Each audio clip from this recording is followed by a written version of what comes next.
আমি যেরকম ছাদে ছাদ বাগান করেছি, সেখানে ফুল গাছ লাগিয়েছি, ফল গাছ লাগিয়েছি, সবজি লাগিয়েছি, তেমনি মা কিছু কিছু ফুল গাছ নিচে ডাল পুঁতে পুঁতে করেছে মাটিতে। এইবারের এই গাঁদা গাছগুলো মা হাতে তৈরি করা, কি অপূর্ব সাইজ হয়েছে দেখো গাঁদাগুলোর। একদম লোকাল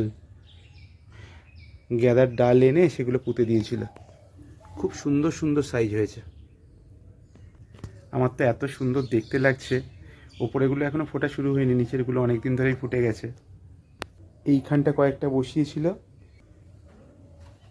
আর এইখানটা কয়েকটা বসিয়েছে, এই যে এখানেও হয়েছে কয়েকটা। সব থোকা হয়নি, কিছু কিছু চুটকি গাঁদাও হয়েছে। ওই ছড়িয়ে ছিটিয়ে কিছু ডাল বসিয়েছিল মা। আবার এখানেও একটা গাছ কি দুটো গাছ এখানেও থোকা হয়েছে, অপূর্ব দেখতে লাগছে।